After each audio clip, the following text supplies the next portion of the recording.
anatanteraka kongresy ny antokotiko Madagasikara ny zoma ho avy izao.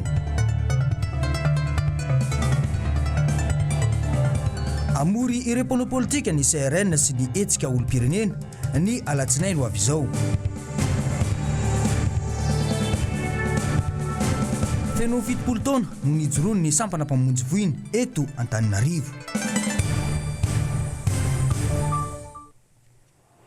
Faly tafahoana aminao indray tena tomplasy tompo vavy eto anatin'izao fampahalalam-baovao ny MBS izao manantitra ny araba ho antsika rehetra izay manaraka izany ary manasanao tsy saraka aminay hatramin'ny farany indro ary omenanao avy hatrany ireo antsipry am-baovao. Eo amin'ny pejin'ny politika avy hatrany no isantarantsika ny fierana anatanteraka kongresy nasionaly ny antokotiko Madagasikara ny zoma sy ny sabotsy ho avy izao. Hodiniana mandritra io roa andro ny fanamafisana ny maha-antoko mpanohitra ny antoko tim ary koa fanatsarana ny firafitry ny antoko amin'izay hoe maha-antoko mpanohitra azy izay. Jessica Miray sy Manora Andriamalala no mitatitra ny andindin'izay. Mbola mijoro ny antoko tim io ny teny filamatry ny antokotiko i Madagasikara mandritra ny fanatanterana ny kongresy nasionaly ny zoma 12 sy sabotsy 13 Jolay ho avy izao ao amin'ny Magro Tanjombato. Ity ny kongresy nasionaly voalohany ho an'ny antoko hatramin'ny nandraisany toerany mahampanohitra. Hodinina mandritra io roa andro io araka izany ny soro-dalana ara-politika vaovao ho an'ny antoko amin'ny mahampanohitra azy. Tanterahana izao kongresy nasionaly izao satria ny antokotiko Madagasikara dia antoko manana ny maha izy azy ary indrindrindrindra antoko matanjaka eto Madagasikara ka mila aseho izay heriny izay. Fantatsika fa andalo fifidianana indray isika atoato dia izay indrindra no anehoan'ny tiko Madagasikara ny heviny ao anatin'io kongresy io sy ny fanatsarana rehetra eto amin'ny firenena tsy ao anatin'ny antoko ihany fa eto amin'ny firenena mihitsy. Tia ny tiko Madagasikara dia ametraka mihitsy ny maha-antoko modely azy antoko mitondra ny sosi-kevitrany ahasony vahoaka sy ahatsara ny firenena indrindrindrindra moa ampandrosoana ny firenena satria ny antokotiko Madagasikara dia manana ny vinam-piarahamonina ary raha ohatra ataontsika hoe mivilana amin'ny lalana tsy mahasony vahoaka na tsy mety ny ataon'ny mpitondra sy ny fanjakana dia mijoro ny antokotiko Madagasikara milaza izay sy sary manambara ny zavatra tsy mety rehetra izay. Mandritra ny kongresy ihany koa dia mety hisy ny fiovana firafitra eo anivon'ny antoko. Ny volana May 2024 tokoa mantsy no nisy ny fanovana firafitra farany teo anivon'ny antoko tim tamin'ny fotoana nanaovana ny kongresy nasionaly. Mpandray anjara mahery ny 3 no tonga nanatrika ny kongresy teny Tanjombato tamin'ny taona 2024 io. Misy ihany lesoka vitsivitsy tahaka ny ohatra hoe fanapahan-kevitra ataony ihany amin'ny rafitra tanatohitra ambany ihany nefa tsy mandalo eto amin'ny foibe zany fanapahan-kevitra aty ambony. Ohatra fotsiny andalo ny fifidiana kominaly zao tsika izao dia misy any ambadibadika any amin'ny commune hafany dia efa manapa-kevitra sady hoe izahay no candidat ny antoko eto amin'ny commune zao na commune zao nefa ny tsy nandalo taty amin'ny foibe kory ny fankatoavana izany. Dia amin'io kongresy io zany dia aoko nijerena ny fifidianana izay ho be ny tanàna sy ny fomba isafidianana azy ireo zany amin'ity hiatrenan'ny kominaly ity. Mandritra ny roa andro ny kongresy dia isy ny fandiniana sy fanomanana ny fifidianana izay ho avy dia ny fifidianana kominaly. Fifidianana izay efa lasa fanendrena sisa amin'izao no misy. Taratra izany nandritra ireny fifidianana indro nisy farany teto ireny tamin'ireo lesoka sy osika maro niseho. Eto moa zany dia misarika ny saintsika vahoaka malagasy rehetra mihitsy satria ny antokotiko Madagasikara dia ny safidy ny ho antoko mpanohitra noho ny zavatra tsy mety sy tsy ara-drariny misy eto amin'ny firenena tamin'ireny fifidianana indro misesy reny. Inona moa ny zava-misy efa nilaza ihany izahay fa tsy misy mpiaino ka mbola mafisina etonay zany zavatra tsy mety sy tsy ara-drariny ary indrindrindra mitondra ny firenena any amin'ny lalana tsy izany. Zavatra nitranga dia izao tao anatin'ny fifidianana filoham-pirenena sy solombavam-bahoaka iny dia tena misy tokoa ny alabato sy ny fanodikodonana ny safidim-bahoaka ka ny valim-pifidianana ny seho na tamin'ny filoham-pirenena zany na tamin'ny solombavam-bahoaka teo dia tena tsy izy mihitsy ary sahanay miteny izany satria ny aona tamin'ny tompona andraikitry ny CENI zahay ny vice-président CENI mihitsy ary izy dia niaiky fa nisy ny lesoka ary nisy ny tsy fahatombanana tamin'ny reny fifidianana romosesy ireny raha tsy ilaza fotsiny any mahakasika an'ilay hoe karapanondrom-pirenena CIN misy ka 1 million ny karapanondrom-pirenena mitovy ary olona samihafa ny tompony. Tsara hatrany mampatsiahy fa ampisy fifandanjana eo amin'ny fiainam-pirenena ary fampanjakana ny demokrasia no mampijoro ny antoko-tima eo amin'ny toeran'ny mpanohitra. Anaramaso ny asan'ny governemanta ary anatanteraka ny vinanasa izay efa voarafitra ao anatin'ny manifesto. Ho porofony antoko-tima mindray araka izany fa mbola mijoro ny antoko. Ny alatsinainy ho avy izao ihany koa dia amory ny olom-pirenena etsy amin'ny Carleton Nosy ny etsiky ny olom-pirenena. Raha ny fanazavana moa dia tanjona ao anatin'izany ny fampahafantarana ny vahoaka malagasy tsy ankanavaka ny zava-misy marina ara-politika eto amin'ny firenena. No mafisina izy ireo tamin'ny alalan'ny tafa ho an'ny mpanao gazety androany fa fanapahan-kevitra politika ny vokatra izay navoaka ny fitsarana avy momba ny lalam-pandrenana satria nisy tamin'ny fangatahan'ny CENI no nolavy n'ity androm-panjakana ity. Menjanary edy misariny Herzora Jonarvony. Fanapahan-kevitra politika raha ny vokatra izay navoaka ny fitsarana avy momba ny lalam-pandrenana iny na ny HCC hoy ny avy eo anivon'ny collectif des candidats. Didy tsy azo ivalozana saingy tao anatiny tsy fahamatorana tanteraka no nandraisana azy hoy Andriamatora Kotomalala Henri na Iriribe izay kandidat nirotsaka tamin'ny anarany tenany manokana nandritra ny fifidianana osolombavambahoaka teo iny tany Tomasina. No mafisiny fa fitoriana miaraka amin'ny profo miariazo no natolotra teny anivon'ny HCC izay miisa 426 be izao saingy dia fiarovana antoko no didina voaka sy vokatra ny voaka taorian'izay. Raha nita tokoa mantsy dia saika manerana ny nosy no nahitana alabato indrindra fa ny fanitsakitsahana lalam-pandrenana nandritra iny fotoana iny. Saingy na ny HCC aza dia tsy namoaka didy na karazana fanasazina ho an'ireo olom-panjakana izay nanitsakitsaka io lalam-pandrenana io. Isy arak'izany fiantsona ireo olom-pirenena eny amin'ny hôtel Carleton Anosy ny alatsinainy zao raha ny fanazavana nataony izy ireo. Ny zavatra misy dia tany ratsika nahita fa tsy misy nojerena na iray ary ny fitoriana napetaka ireo kandidat rehetrarehetra teto Madagasikara teny anivon'ny HCC. Vokatry izany dia raisinay ho fanapahan-kevitra politika ny vokatra izay navoaka ny HCC. Eo ihany koa ny tsy fahatombanan'ny fifidianana izay ny ratsika nahita manerana Madagasikara tsy ny fifidianana solombavam-bahoaka ty ihany fa hatany amin'ny fifidianana filoham-pirenena.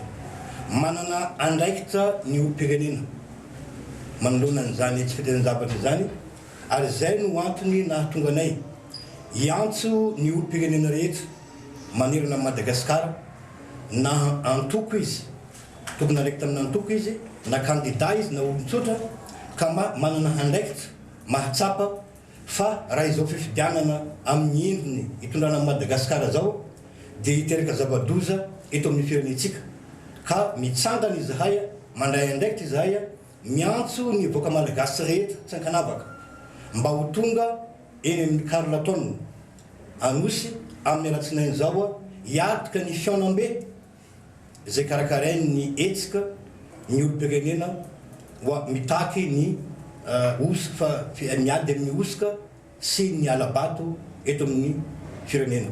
Dingana savaranandro izao raha ny fanazavana satria any malagasy Madagasikara ka ny vahoaka no tompon'ny fahefana sy ny fanapahan-kevitra.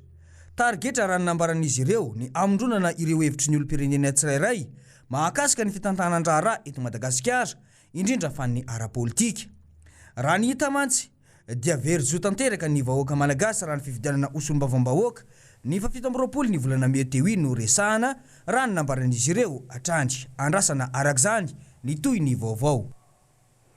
ajantsika hatreo ny vaovaon'ny politika fa efa tsy alafim-baovao hafa isika manoloana ny fiatrehan'ny barian'i Madagasikara ny dingana ampahefadalana ho an'ny kanina 2024 dia nisy ny fepetra manokana raisin'ny ministeran'ny filaminam-bahoaka mikasihan'ny fitandronan'ny filaminana ho an'ny rampitsofolo Jolay. Araka izany dia polisy misa 53 no iandraikitra ny filaminana eto andrenivohitra ka toy ny tamin'ny ampavalon-dalana ihany dia mbola ny polisy joro sy anaramaso eny amin'ireny toerana be olona ireny. Isy ihany koa ny polisy manokana isahana ny fifamoivoizana mandritra ny alina tontolo mba hisorohana ny fitohanana. Fanampanazavana mikasika izay.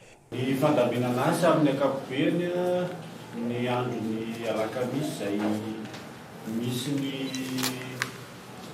rencontre ataon'ny Varia amin'ny Tunisia dia consigné ny police nationale, ny police rehetra no consigné indrindra ny eto Antananarivo. Ny eo anivon'ny service opérationnel izay misy ny unité spécialisée en police nationale sy ny ao amin'ny commissariat central ny force d'intervention de la police nationale dia mandamina ny fifamoivoizana ny eo anivon'ny lakuka mandritry ny alina tontolo isin'io rencontre io. Izay no mampiavaka ilay tamin'ny huitième de finale zany mandamina ny fifamoivoizana isy polisy maromaro andamina manokana ny fifamoivoizana. Ankoatran'ireo polisy izay hitantsika tamin'ny huitième de finale nipetraka tamin'ireny ataontsika hoe secteur sensible na ny be olona ireny dia isy ny antsointsika hoe cellule opérationnelle apetraky ny eto anivon'ny polisy pirenena mandritry ny fotoana io andamina ny fandrindrana ny filaminana ankapobeny eto anivon'ny faritany-Antananarivo sy any anivon'ny faritra misy ny service ny polisy pirenena. Fa no tanterahana io maraina io ny hetsika hiratra izay natao indrindra anampiana ny tanora malagasy hisafidy sy handray an-tanana ny hoaviny no resana tamin'izany ihany koa mofo ny fomba mahomby sy hikirakirana ny tambazotra tserasera. Laurette Berton sy Tahiry ny aina no mitatitra ny andindindin izay. Natao hanampiana ny tanora malagasy hiditra eo amin'ny sehatry ny asa sy hanana ny hoavy mamiratra ny hetsika hiratra izay no tanterahana tetsy amin'ny Le Pavé Antaninarenina ny tontolo andro ny Alarobia 10 ny volana Jolay 2024. Tanora malagasy maro no liana ka tonga namaly ny antso tamin'izany izay marihana fa maimaim-poana ny fifampizarana izay no tanterahana. Lohahevitra noraisina ny hoe omaniko ny hoaviko fantatro izay aleako. Isika ireo zany azo sokajiana ao anatin'ny karazana enina. Miankina amin'izay karazana enina izay ny karazana asa azontsika atao dia miankina fahafantarana ny asa ny lalam-piofanana arahana mba ialana zany hoe diso lalam-piofanana ilay tanora. Na vita ny fianarany inona ary ny asa ataoko sahirana dia amin'izay zany izay manazava ohatra ianao zany raha tia karokaroka dia azavaina eo inona daholo ny fiapetra mahatonga ny olona anankiray ho tia karokaroka dia raha tia karokaroka izy inona ny asa azony atao dia inona ny lalam-piofanana ho arahany. Ny tanjonay zany aorianan'ity fanofanana ity ny mpanatrika rehetra dia ahazo tahirim-pahalalana mba ahafahany mandroso manatsaratsara kokoa ny fiainany. Isan'ny nisongadina tao anatin'ny famelabelarana ny fahaizana mikirakira ny tambazotra tserasera. Mahazo vahana tokoa eto Madagasikara ny Facebook saingy tsy mitondra makany amin'ny fampandrosoana ny fampiasan'ny malagasy maro azy. Mandroso be zany ny fampiasana teknôlôjia eto Madagasikara indrindra fa ny fampiasana an'ity ilay hoe Facebook ity fa ny andro tokony resaka rehetra mandeha amin'ny Facebook dia tsisy afa-tsy fanebahana sy fanapotehana ny maha-olona. Raha vao tsy mitovy hevitra dia hoe mangina mandana mandeha any tsy any zany no tokony hanaovana azy fa hoe ahoana no ahafahantsika mampiasa ny resaka sosialy ho fampandrosoana antsika. Izay ny tapany voalohany. Tapany faharoa izay mifandray amin'izay amin'ilay fampandrosoana dia hoe be dia be ny vatsim-pianarana misy amin'ny alalan'ny tolotra omeny firenena sy fikambana resam-pirenena maro samihafa dia izay zany no resanay vatsym-pianarana izay azon'ny tanora malagasy angatahana raha hianatra eto Madagasikara izy sy hianatra any ivelany. Ireo zany tsy vatsym-pianarana avoaka amin'ny fanjakana malagasy akory fa sehatra resam-pirenena no mamoaka azy. Ankoatra ny torolalana sy fitariana izay nataon'ireo tanora tamin'ny alalan'ity hetsika hiratra ity, manampy ny mpianatra malagasy hitady vatsym-pianarana ihany koa ity sehatra ity, na ho an'ireo te hano fianarana any ivelany na ireo hanao izany eto an-tanindrazana ihany. Fanombohana ity natao teto Antananarivo ity fa mbola azo ny anjarany ihany koa ireo tanora any amin'ny faritra. Eo amin'ny tontolon'ny fambolena sy ny fiariana kosa tao anatin'ny taona maro izay dia tsy afa-misaraka Madagasikara ny fiovaovan'ny toetry ny andro. Mila ampifanarahana araka izany sy ny teknika fambolena sy ny volo izay mifanaraka amin'ny toetr'andro na ilay antsoina hoe calendrier culturel. Misy moa ny fiara-miasa eo amin'ny firenena Alemana sy Madagasikara ho fanampiana ny tantsaha-mpamokatra. Jessica Miray Manora Andriamalala. Madagasikara dia anisan'ny tsy afa-miala amin'ny fiovaovan'ny toetry ny andro, vokatry ny fahasimban'ny tontolo iainana. Ny tantsaha-mpamokatra no tena iaran'izay fiovaovan'ny toetry ny andro izay, satria misy fiantraikany mivantana amin'ny fambolena sy ny vokatra. Tokony misy araka izany ny fanarahana ny tety-andro amin'ny fambolena na ilay antsoina hoe calendrier culturel. Izany hoe ampifanarahana amin'ny toetry ny andro ny vola atao. Ho fanampiana ny tantsaha-mpamokatra araka izany dia misy ny tetikasa tolotra mandroso vatsy ny firenena Alemana vola. Ity tetikasa ity dia anso mamaim-poana amin'ny laharana 3, 2, 2. Efa misy ny afatra azo enona rehefa miantso ity laharana ity mikasika ny calendrier culturel. Afatra izay miova isam-bolana. Aujourd'hui, c'est le lancement des calendriers culturaux sur la hotline 321. Comme j'ai dit tout à l'heure, la hotline ou le contenu de calendrier culturaux, c'est pas quelque chose de nouvel à Madagascar.